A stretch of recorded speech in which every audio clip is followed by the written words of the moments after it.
Well, it's time to bring you news across the length and breadth of this country. My name is Ania Fampofu, and we're live from the Ikea Boahima studio at North Ridge. We're also streaming live on Facebook is Metro TV Ghana, on Instagram and Twitter is Metro TV_GH. We'll take a look at the headlines of these stories coming up in an hour.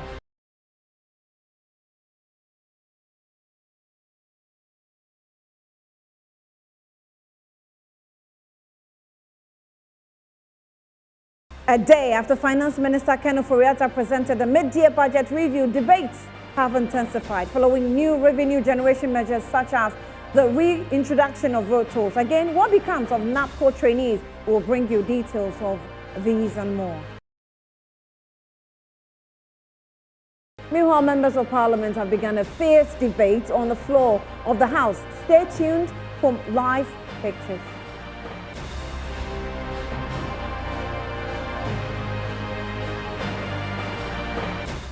And on the foreign front, at least 5 people have been killed and 50 others wounded on the second day of the anti-United Nations protests in the Eastern Democratic Republic of Congo, city of Goma.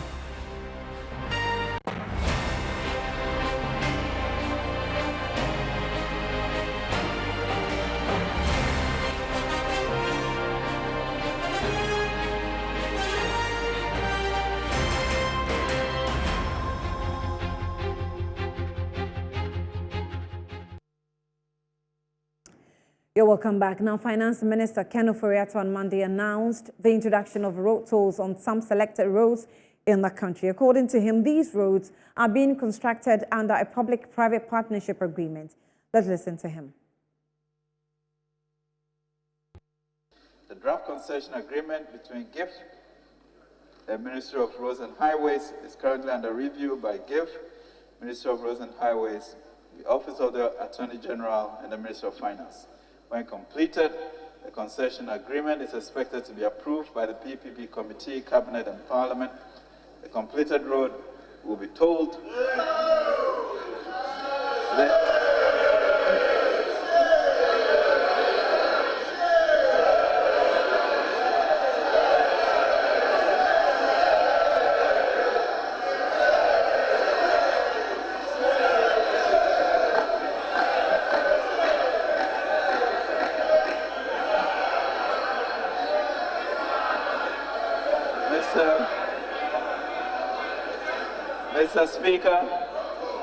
Mr. Speaker, all new roads of this nature will be tolled.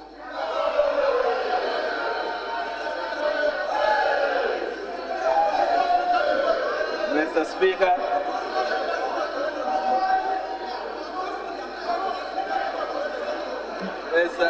Mr. Speaker,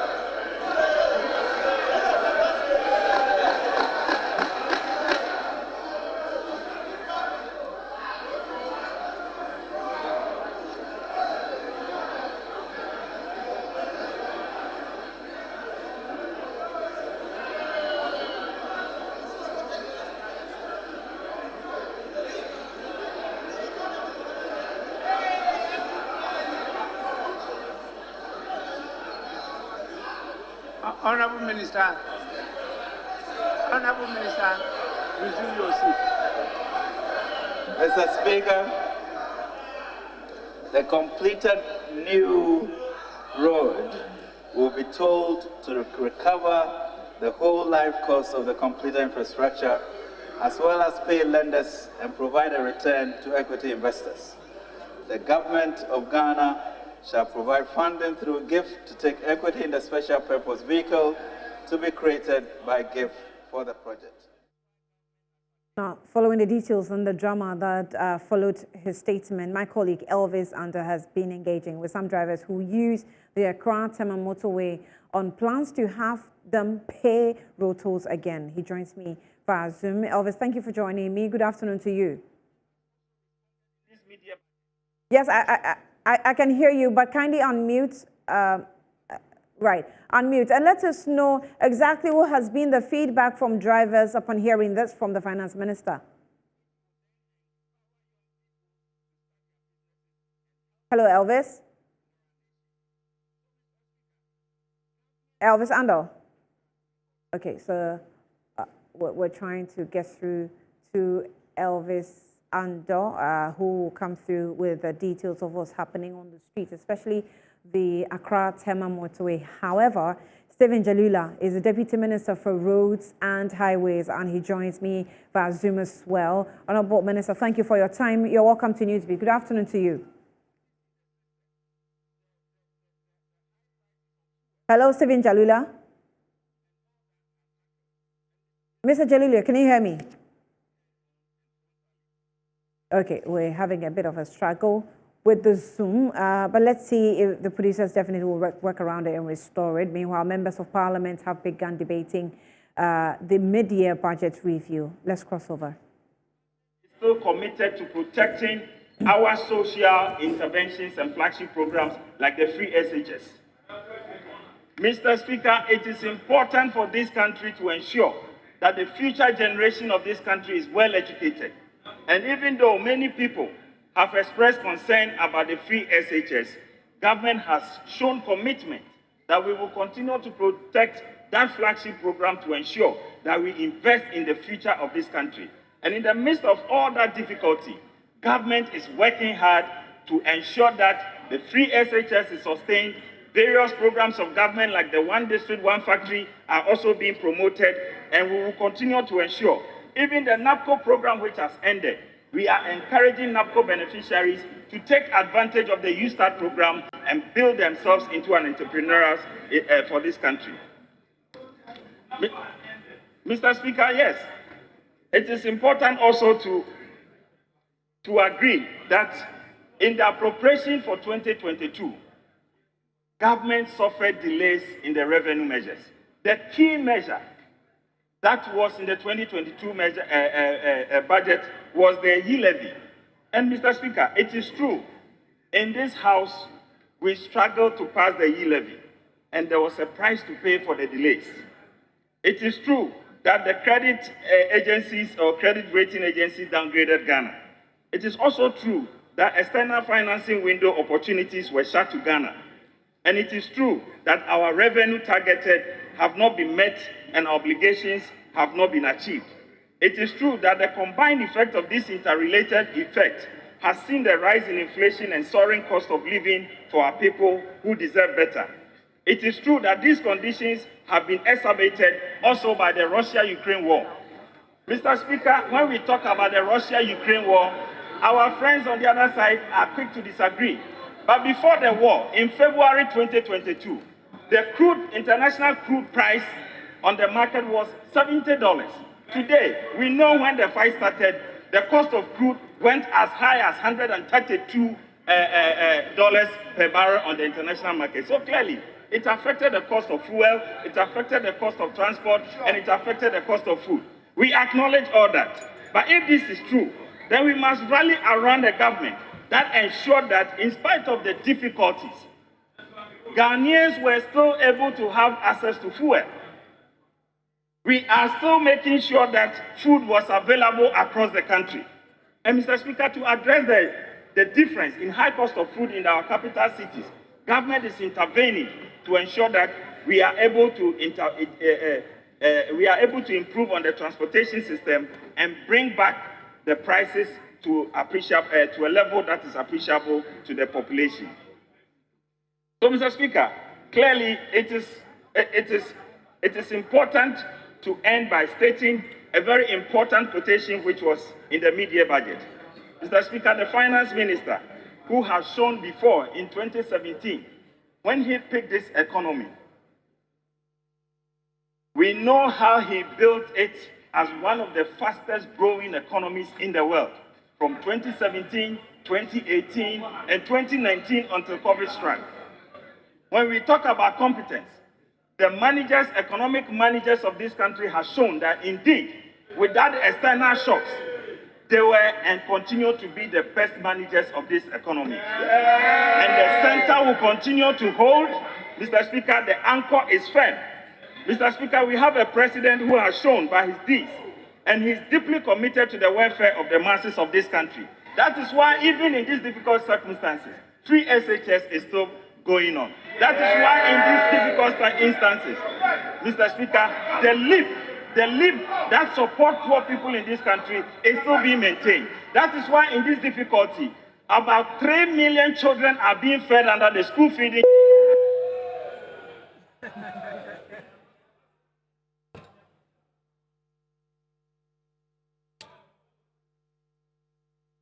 And Mr. Speaker, respectfully, whilst I end with your leave, I want to appeal to Ghanaians to keep faith with His Excellency the President and his team and support the government to reduce the impact of the global crisis on the nation and to tackle vulnerabilities in our economy that make us prone. I thank you, Mr. Speaker, for the opportunity.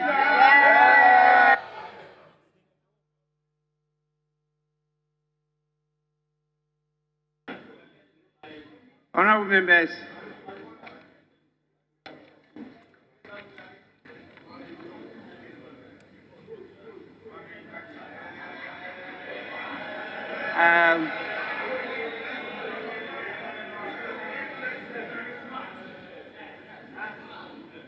I will ask for 5 minutes suspension of sitting. 5 minutes. 5 minutes.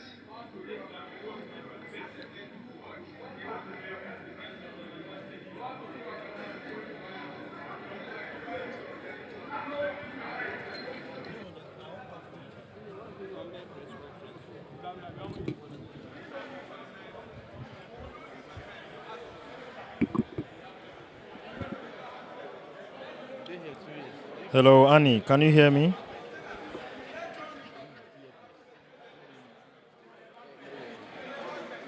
To come through, but that's okay. So give us just a summary of what has just happened before the Speaker called for the 5 minutes break.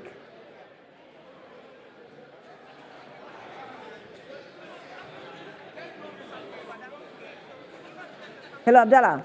So well, the pictures. Annie, so the official debate of the 2022 mid-year budget presentation as delivered by the Finance Minister, Honorable Ken Oforiatta, yesterday, has officially commenced, and it commenced with the debate being initiated by the ranking member on the Finance Committee, Kaisel Atuforsen, who has espoused or attempted to expose what, in his opinion, he thinks is the inconsistencies in the figures that have been provided by the Finance Minister and the President when he came to address the House on the State of the Nation address some months ago.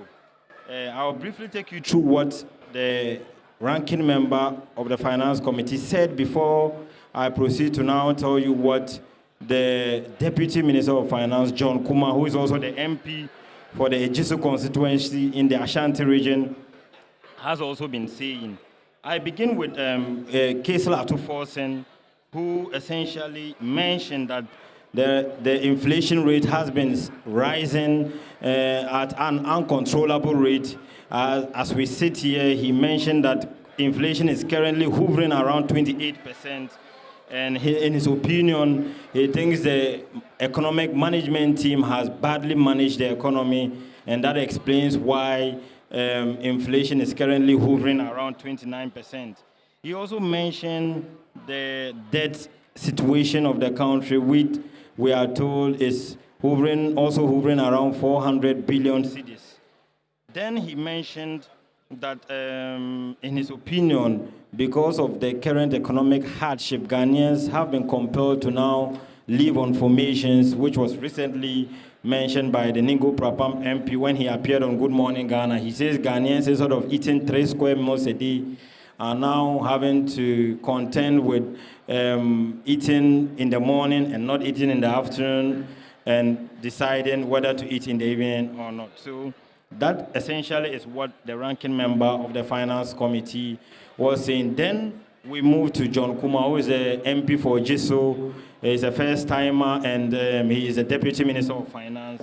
He also mentioned that government admits that the economy is in hard times, and that the government is doing all it can to ensure that the misery and the difficulty that Ghanaians are going through is addressed. So that is what the Deputy Finance Minister has also been saying. And he essentially mentioned that the flagship programs such as the free secondary education, 1D, 1F, and all other social intervention flagship programs introduced by this particular administration would not be suspended or would not be scrapped for now. They are working towards strengthening some of these programs to be able to ensure that Ghanaians have a decent living conditions. So we go back to the speaker who has just joined us.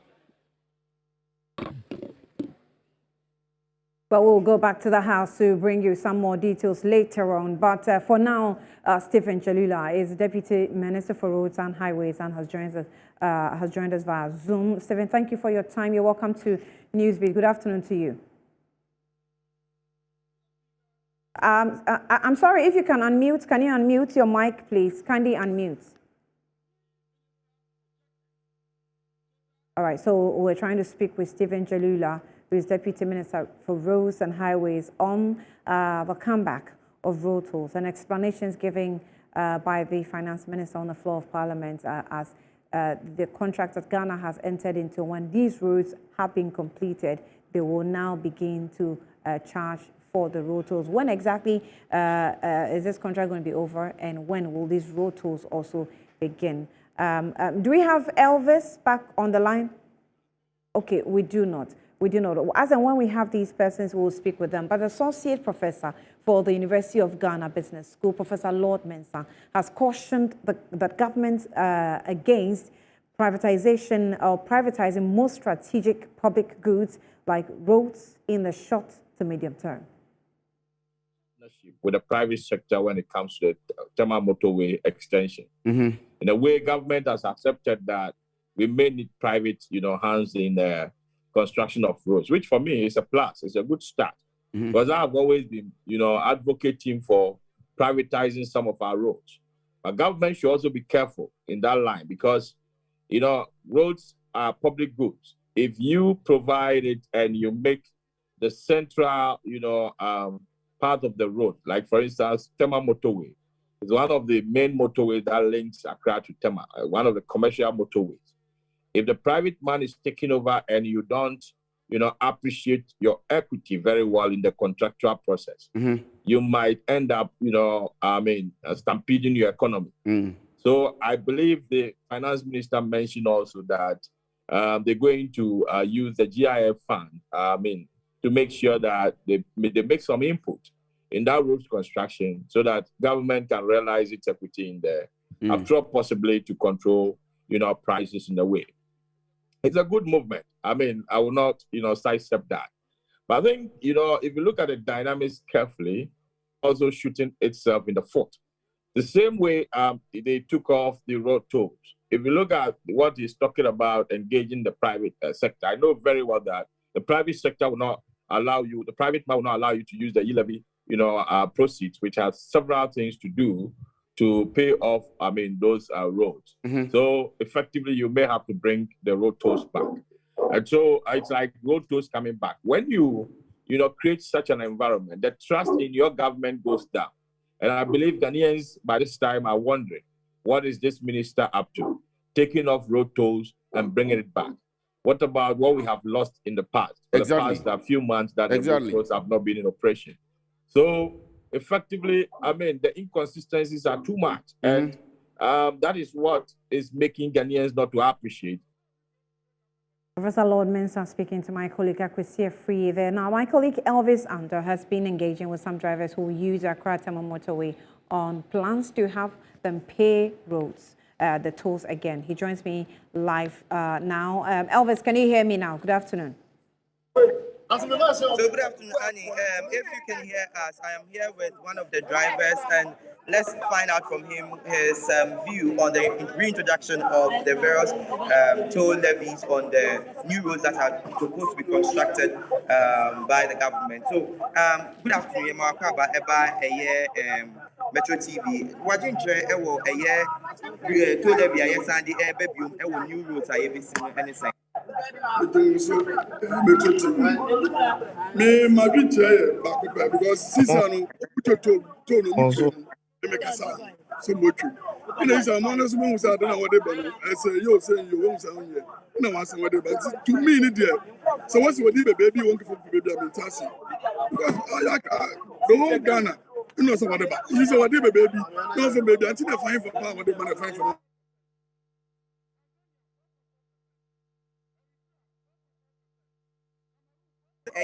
Abine Sanfa to Emra. Abine Sanfa to Emra. No, he levy something because he levy no. Me to me, this thing now, I'm Tassie. Me me driver me for council. It is a me truck to madam abane more than many years. Me feed there. Oh yeah, it's say me try na munko truck because to the baby ayetia because me to kwanda. Me to kwanda to the baby ayetia. Okay, my young share a year fango hunsem. Na saying and a tear and mamma drivers in some motor fango tia. I want to yes but so to that man can you because a man in a fango not.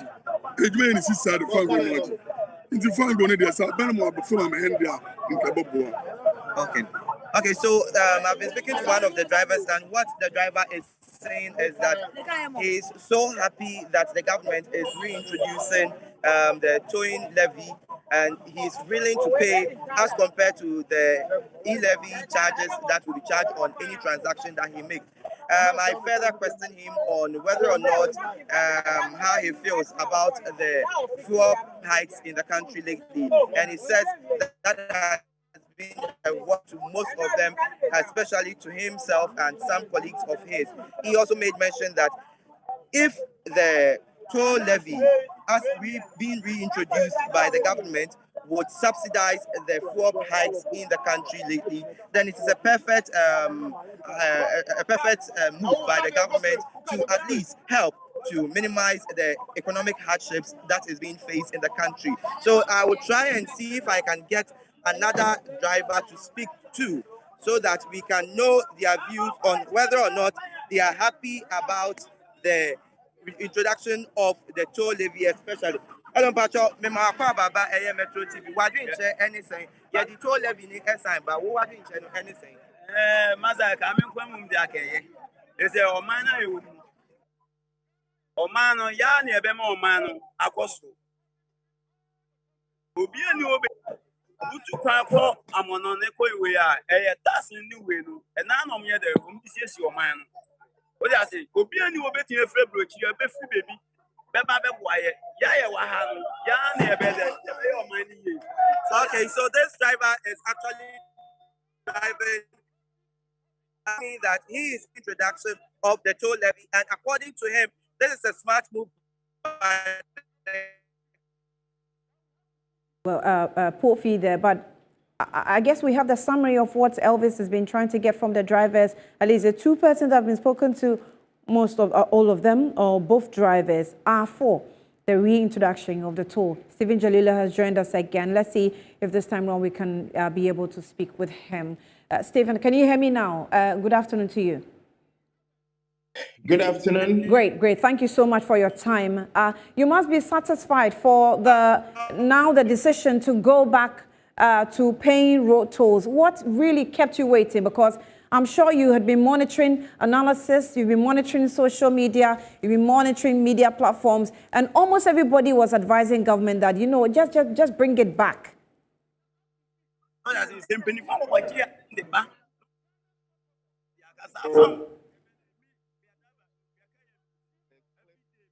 We're having poor sound from the minister's feed. Honorable, I don't know if your mic is muted. Can you check if it's muted and check that for me so that you can be audible? Hello, sir. Hello, sir. Hear me? Hello. Can you hear me? Yes, I can hear you. I can hear you now. Right. So now explain to us really what wisdom was behind the decision to just cancel it. And most people had been calling on the ministry to reintroduce it, and you were not heeding to the calls. All right. So thank you for having me. If you remember, in November, when the Minister for Finance presented 2022 budget to Parliament, he indicated that we're going to cancel the tolling of public roads and bridges in Ghana. So that is exactly what has happened. And that policy still stands as at now. Okay, and it was due to congestion, nuisance, and pollution. And basically, that's the reason why tolls were seized in Ghana. And I don't think anything has changed since then. Our road networks where we were taking these tolls have not been worked on to improve upon them. And so what the Minister for Finance did say yesterday was that the Accra Tema motorway, which is one of the critical roads linking the port city and the capital, is going to be done under a new arrangement altogether. This is the first time that the government of Ghana is going to construct a road using the PPP arrangement. So, and PPP, as you know, is public-private partnership, meaning that a public-private investor will have to put in their money to do a road. And at the tail end of it, when everything is said and done, the investor must be paid. And it is through the tolling that the investor will be paid. And so when we are talking about the tolls on the Tema Accra motorway, it will likely happen in 2024, when we are hoping that the road will be completed. So it is not something that is going to happen anytime soon until the new road is constructed. Yeah. So is that to say that under the PPP arrangements, road tolls will not be causing congestion, in discipline, as you described in the first road tolls collection that we were doing in the country? Is that what you're saying? Yes. If you could remember, if you traveled on the Accra Cape Coast Road or Accra Kaswa Road, I'm sure you likely encountered heavy traffic on that road because of the toll booth that we have there. Now, roads that we are going to construct are going, the Tema motorway we are talking about is going to be a 10-lane motorway made up of 2 lanes of concrete, cement, concrete, and 3 lanes asphalt. That means that it will be wide enough not to create traffic congestion on the road. And also, because we are advancing in technology, I'm pretty sure that it will not be the manual that we were taking tolls on the roads. It will be digitalized, or it will be through electronic, so that there won't be any queues at the entrance of the motorway where we have to pay the tolls. So I mean, this new design that we're talking about, you have some in other countries. Won't go far. If you go to Nigeria, Lagos Island, they do have these expanded road tolls. You have, I think, if I'm not mistaken, say about 11 booths on the same stretch. But you still see congestion. You still see traffic. You still see all the inconveniences that we're trying to use as an excuse or reasons for the reintroduction of this toll. So how is our own going to be so different from other countries that have similar designs but still face congestions? All right. Thank you for citing the example in Nigeria. I could also tell you that in the advanced world, like the USA, Canada, and the UK, we have roads that are tolled that you don't even see any queue at all. You go through a device and it captures your car, and you are made to pay tolls. So let's wait and see what happens at the end of the day. But we are pretty sure that we are going to eliminate the pollution and the nuisance and the congestion that we witnessed at our toll stations in the past. And I think the minister was very clear that if we have to be able to improve upon our road network, we have to go PPP. And if that happens, Ghanaians should be prepared that they will be paying tolls at the on the PPP roads. And also to say that, is it only roads under these PPP arrangements that are going to be charging tolls? I am responsible for roads in Ghana, so I'm speaking about my ministry. I don't know about other sectors, but I know that PPP arrangements are in place in other sectors as well. So what I know is that the tolls that we were taking were the list in the sub-region where the average was around $1. Today, $1 is around 8 point something Ghana cedis. I wonder, some people are calling that we should bring back the tolls again.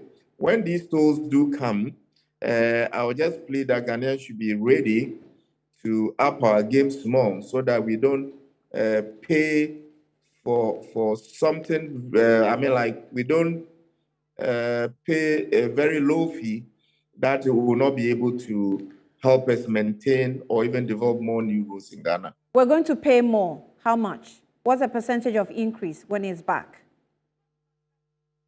Yeah, Eugenia, I was just saying that Ghanaians should be ready because they say a quite child Give us give us the percentage of how much we're supposed to be preparing for. The road tolling bill will come before Parliament, and Parliament will decide on it. As at now, we want to do the road first. Okay. And at the end, in 2024, the tolls will come.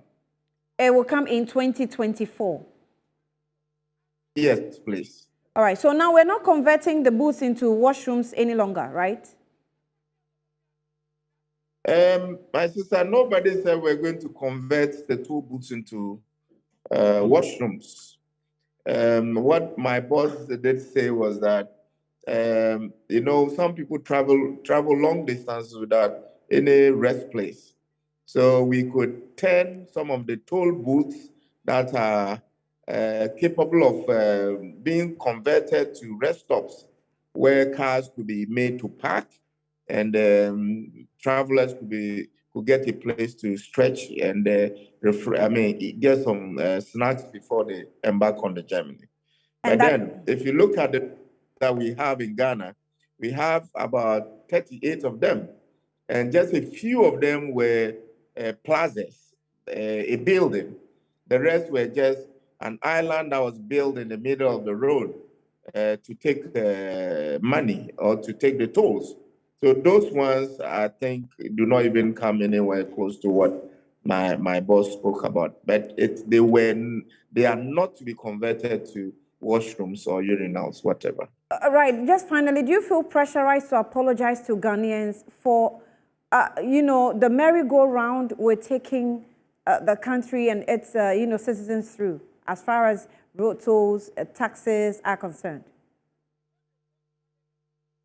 I don't think so.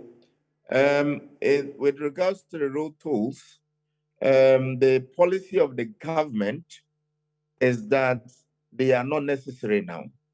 If in the future the government decides that the road tolls are necessary, we'll bring them back. And even the ones we are talking about now are not coming until 2024. Right. But in between, if the government decides that we need more revenue and we want to bring more tolls, they'll bring it to Parliament again, and Parliament will decide whether they will allow us to do it or not. Stephen Jalula, thank you for your time.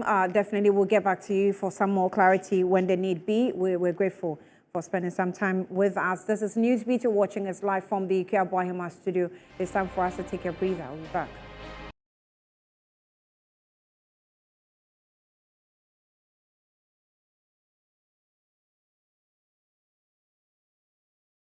You're welcome back to the news. It's Newsbeat live from the Ikea Boahema studio. Now let's do some more stories. The Nation Builders called NAPCO program, which was initially to run for 3 years and extended for an additional year, will be completed by 1st of September 2022. Finance Minister Ken Ofori-Atta said the Parliament on Monday, July 25, 2022, during the presentation of the mid-year budget review. Now, he encouraged the beneficiaries to take advantage of the You Start initiative. We have been joined via phone by the National Secretary of the Coalition of NAPCO Trainees, Frank Kwanzaa, to have a conversation concerning this transition that has been recommended by the Finance Minister. Frank, thank you for your time. Good afternoon to you. Good afternoon. So how is the coalition for now? What can you tell us? Yes, thank you for having me. If you recall, on the 15th of November, and government instructed all NAPCO beneficiaries to be at posts. And up to now, over 9 good months, NAPCO beneficiaries have not been paid. Government also promised us permanent jobs. The permanent jobs was not fulfilled. And all what we could hear from the finance minister was that NAPCO is coming to an end coming September. In fact, we are shocked and surprised. You're shocked and surprised. Absolutely. Are you in an office as you speak to me? Are you in any office? Were you posted to a permanent job? Yes, I was posted to a classroom, Educate Ghana, and even currently, I'm preparing the BEC, the candidate to write BEC coming October. So if you tell me to go back home coming September, who is even going to prepare these children to write the BEC? Okay. When you were posted to the classroom, were you getting, your hands busy? Were you really producing? Were you giving us good production that you should be paid for? Because unofficial information we're also picking up indicates that NAPCO trainees that were posted to permanent jobs were not really producing anything. They were not working. They were just in offices doing nothing, and then at the end of the month expect to be paid. Those are false allegations. NAPCO trainees are really working hard for this country, but it seems they've taken us for granted. We are really working hard, and we have worked for 9 good months that you have not been paid. Right. So the finance minister didn't leave you hanging. He says take advantage of you start. How are you going to do that? Well, we are not saying you start is a bad idea, though, but clear our arrears. We need our arrears now before we can think of going to join or be enrolled on the U-Start. We are not saying U-Start is a bad thing, but give us our arrears. You also promise us permanent jobs. Now, the NAPCO was to give trainees skills and experience, and wherever you were posted to. I have no knowledge on how to set up a business. So right. If you tell me that you are moving me from the classroom to set up a business, how am I going to start it? That's a worrying question. We will come back to you. Thank you, Frank, for your time. But we've been joined via Zoom by CEO of the National Entrepreneurial and Innovation Program, Kofi Ofosu-Nkansah, the institution in charge of spearheading the U-Start program to spell out the modalities for the implementation and the status of the program itself. Thank you, sir, and good afternoon to you. Thank you for joining us. Hello, Ms. Nkansah, can you hear me? Yes, I can hear you. Okay, maybe great. Your Zoom is free, that's why it's ended. Right. Thank you for your time. Okay, I understand you're on phone now. What is the status of U-Start as we speak? Well, U-Start is on course. We have done a pilot launch. We've presented checks to pilot beneficiaries. They are going about their businesses normal. We have done a nationwide stakeholders engagement. We've met all the metropolitan, municipal, and district assemblies. We had a roadshow with Honorable Minister of Local Government across all the 16 regions. We've met them. They are ready for the program. We've met civil society organizations. We've met various youth groups. We've met implementing partners and the Ghana Bankers Association and other agencies, both in the public and the private sector, who are going to help us with implementation. We are just awaiting a final date for launch from the Honorable Minister of Finance and the Presidency. And then we shall launch and come live on the portal for the youth of Ghana to take advantage of this 10 billion ambitious entrepreneurship opportunity.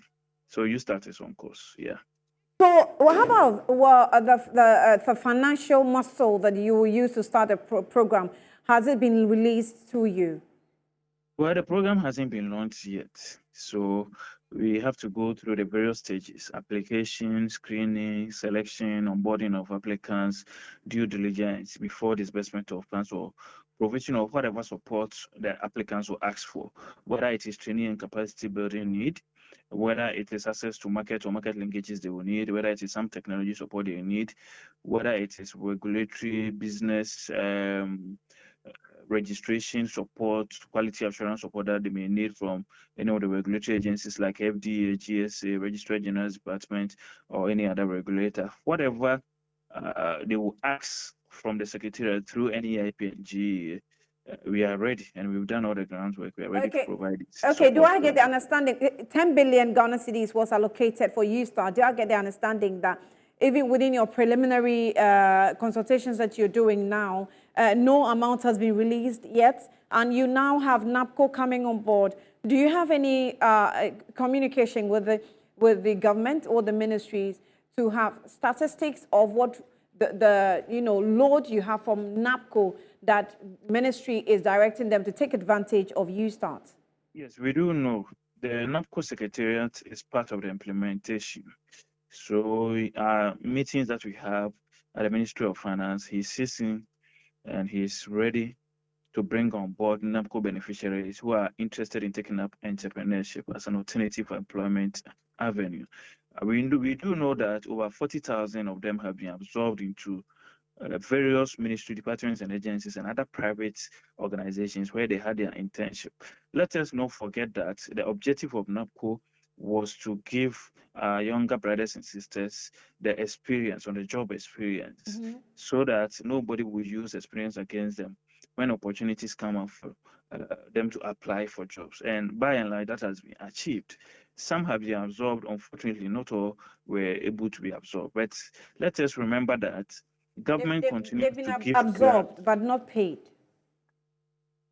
Well, as for the payment issues, we all know our fiscal challenges now, and I can assure them the ministry will resolve it. I'm not sure they will exit the program without getting their, what is due them. So the minister spoke about that. So they should pardon government for the delay. It happens every now and then when we have fiscal challenges. Doesn't mean it is something which is good, but what is important is that the government acknowledges that we owe them and they will be paid, and government will pay them before they exit the program. They will be paid. They will not go off without getting what they duly worked for. So that will be dealt with. Yeah. So they can come to you if there's a NAPCO trainee home now, has heard from the finance minister and wants to come to you. What's the process? So we are going to launch YouStart. Definite dates will be those soon. Once the launch is done, NAPCO trainees, just like any other Ghanaian youth aged between 18 and 40 years, can apply and take advantage of the opportunities which will come from YouStart. Okay, that aside, you're launching when? It's going to be launched next month, but okay. I don't have the definite date yet. The president would have to confirm with the ministry. The presidency will confirm, and once the date comes out, the portal will go live. The application portal will go live on that day, and we are putting in place structures across all the country. We are even going to set up YouStart help desks across the MMDAs. So wherever you are, across all the 16 regions of Ghana, you can go to any district assembly and pick forms and apply. And because the portal will be online too, from your home, comfort of your homes too, you can apply online and tell us which business activity you need support to do, or which business idea that you have that you need support to commercialize. Right. So yes, they will have the opportunity to apply and also make money through the entrepreneurship route. Right.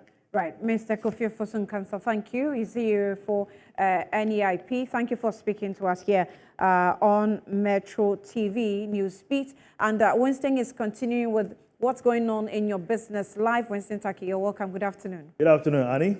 In business, the case of the monetary policy rate, which has been maintained at 90%, and more update from the world of business right after this.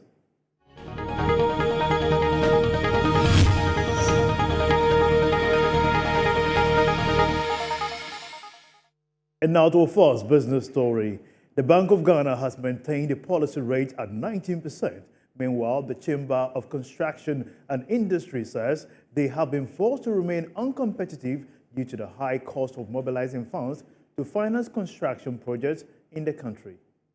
As we speak, our Bank of Ghana policy rate does not support we the local contractors, for us to be able to be financially liquidated to compete with our counterparts. Because if we should go into the Bank of Ghana policy rates, it stated if we should use today's exchange rate, then approximately is only $50 million that each bank can raise. And the project of thermal expansion is 500 and something million dollars. So that tells you that we need over 10 or 12 financial institutions to put their resources together before we can match up with one project. In fact, it's a worrying issue to ask the local indigenous contractors. If this happens all the time, we become second to none to our foreign counterparts, which is not the best.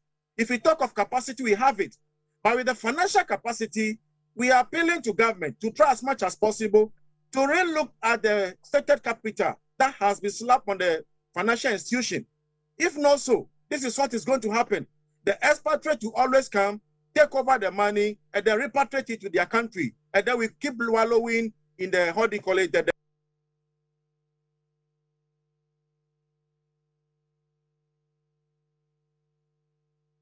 Now, Associate Professor at the University of Ghana Business School, Professor Lord Mensah, has cautioned the government against the privatization of most strategic public goods like roads in the short to medium term. The finance minister, in his presentation, clearly admitted that they've not been able to change the economy structurally. So effectively, going forward, they're putting up some mechanisms. So when you take, for instance, the food security measures, he mentioned earlier. Clearly he's talking about a situation where we'll be growing some staples. We'll be making sure that we rely on our organic fertilization, making sure that at least we ban some exportation of maize and rice, so the staples that we eat. These are, things that were supposed to come way, way back earlier. And then he also accepted that they may have to put their eyes on the ground to check on early warning signals of food insecurity so that they can put measures in place. Clearly, it's a way of admitting that or the economy, when it comes to meeting the ordinary Ghanaian needs, they're not really up to that task. We've had policies being rolled out and policies being cancelled every now and then. And effectively, it gives you that signal of inconsistencies in policies. So if you ask me, I would say that yes, the government has been in power for the past 6 years. This shouldn't be the time to even talk about restructuring the economy. Because Lord Mensah further added that government has the laxity to sustain its workable policies rather than restructuring the economy. He spoke earlier yesterday on an interview on Bottom Line Show. That'll be all for business here on Newsbeat. My name is Winston Taki. Sports is next after this break. Stay tuned.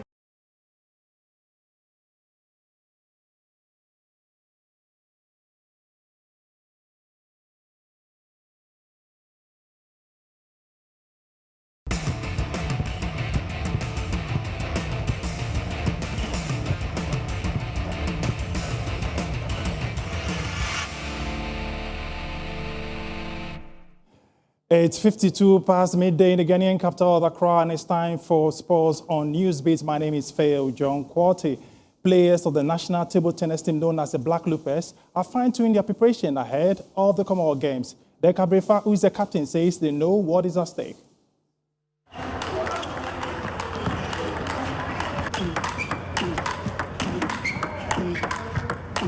Six table tennis players consisting of 4 males and 2 females are currently stationed in the United Kingdom preparing for the 2022 Commonwealth Games. The players, who are in Birmingham under the tutelage of head coach Antonio Owusu-Ansah, will represent Team Ghana at the table tennis competition at the Games. The players, led by team captain Derek Abrefa and Cynthia Kwabi, have plunged into serious training ahead of the Games. Other male players are Emmanuel Fori, Emmanuel Asante, and Emmanuel Kome, while Tia Akunde and Cynthia Kwabi are lady players of the Black Loopers. After several hours of training session, team captain Derek Abrefa and Yimani Asante spoke about their preparation for the 2022 Commonwealth Games. It's not our first Commonwealth Games. Last time we came and we lost in the round 16 to England, which is one of the good teams when it comes to table tennis. Currently, everyone is okay here. Officials are making sure that everything is being put in place. We are sure that these very Commonwealth Games, we're going to come out tremendously well because we were in Australia, some were in Scotland, and so with the experience, I believe that in the current training we are going through with our coaches, I think Ghana is going to perform well in Birmingham. That's your sports. My name is Phil John Kwati. Desi is ready for entertainment. He's talking about Adina.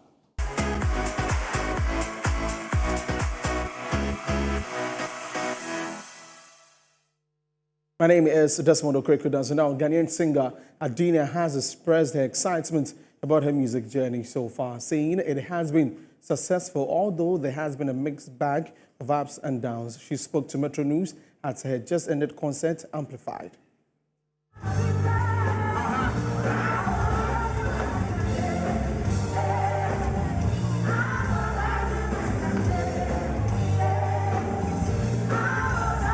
My journey has been interesting. It's had some up moments, down moments, stale moments, great moments. It's just been a bit of everything, but I feel like it's been necessary to put together the sort of artist and woman that I am today. I've always been a big dreamer, so yes, I did. I was just hoping for the day it would come. Believe in yourself.